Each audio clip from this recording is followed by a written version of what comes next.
দৌরাত্ম্য ও ক্ষমতা কুক্ষিগত করে রাখার অভিযোগে চট্টগ্রাম চেম্বার অব কমার্সের সামনে অবস্থান নিয়েছেন সাধারণ ব্যবসায়ীরা। এই মুহূর্তে সেখানে আছেন রিপোর্টার ফেরদৌস লিপি। বিস্তারিত জানতে সরাসরি যাচ্ছি তার কাছে। দুর্নীতির অভিযোগ নিয়ে বিশেষ করে চট্টগ্রাম চেম্বারের যে পরিচালনা পর্ষদ সেটা সঠিকভাবে নির্বাচিত না করার অভিযোগ এনে কিন্তু এখানে চট্টগ্রাম যে ব্যবসায়ীরা আছেন অর্থাৎ সাধারণ ব্যবসায়ীরা তারা কিন্তু মানববন্ধন করছেন এবং ব্যবসায়ীদের সাথে কথা বলে যতটুকু আমরা জেনেছি সেটা হচ্ছে যে আসলে চট্টগ্রাম চেম্বার কিন্তু শত বর্ষের একটি ঐতিহ্যবাহী ব্যবসায়ীদের সংগঠন এবং যেহেতু চট্টগ্রাম বন্দর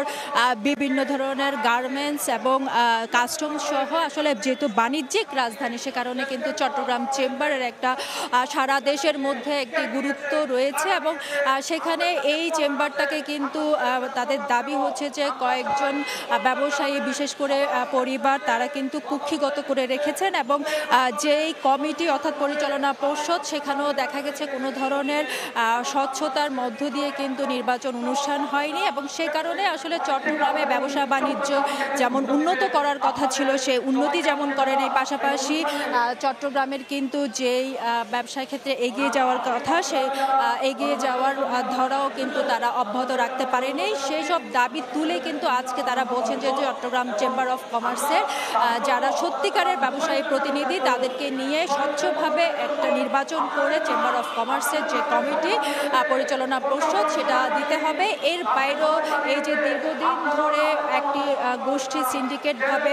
তারা দাবি করছেন যে চট্টগ্রাম চেম্বার পরিচালনা করে আসে তাদের যে দুর্নীতি এবং নানা ধরনের অনিয়ম সেগুলো আসলে প্রকাশ করে যথাযথ শাস্তির ব্যবস্থা করা হবে। আমরা দেখেছি যে এই মানববন্ধনে কিন্তু ব্যবসায়ী যারা আছেন তারা অংশগ্রহণ করেছেন। এর বাইরে বিভিন্ন সময় চট্টগ্রাম চেম্বারে যারা কর্মকর্তা কর্মচারীরা আছেন তারা বলছেন যে তাদেরকে কিন্তু অন্যায়ভাবে চাকরিচ্যুত করা হয়েছে এবং সেই চাকরিচ্যুত কর্মচারীরাও কিন্তু এক পাশে তারা মানববন্ধন করছেন এবং তারাও বলছেন যে তাদের চাকরি পুনর্বহাল করতে হবে। এবং এখানে আমরা দেখেছি যে যেসব ব্যবসায়ীরা অংশগ্রহণ করছেন তারা বলছেন যে ভোটবিহীন যে অবৈধ কমিটি হয়েছে সেই কমিটির সবাই যেন অবিলম্বে পদত্যাগ করে এবং অন্তর্বর্তী যে সরকার তাকে কিন্তু এই চট্টগ্রাম চেম্বার অফ কমার্সে একটি প্রশাসন নিয়োগ করে স্বচ্ছ যারা সত্যিকারের ব্যবসায়ী তাদেরকে দিয়ে একটা পরিচালনা পর্ষদ কিন্তু গঠন করে সুষ্ঠুভাবে যেন এই ঐতিহ্যবাহী প্রতিষ্ঠানটি কিন্তু পরিচালনা হয় সে দাবি কিন্তু ব্যবসায়ীদের পক্ষ থেকে করা হচ্ছে এবং তারা এই যে ওয়ার্ল্ড ট্রেড সেন্টার যেখানে চট্টগ্রাম চেম্বার অফ কমার্সের কার্যালয় সেখানে অবস্থান নিয়েছেন সকাল 10:30টার পর থেকে। তারপরে তারা বলছেন যে তারা উপরে যাবেন এবং সেখানে অবস্থান নেবেন এবং বর্তমান যে অন্তর্বর্তী সরকার সেখানে তারা দাবি করছেন এই যে শতবর্ষ ঐতিহ্যবাহী যে চেম্বার অফ কমার্স সেই চেম্বার অফ কমার্সকে যেন সুষ্ঠুভাবে পরিচালনা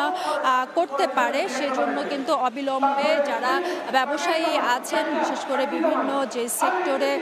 প্রতিষ্ঠিত ব্যবসায়ী সেই ব্যবসায়ীদের একটা তালিকা তৈরি করে একটি স্বচ্ছ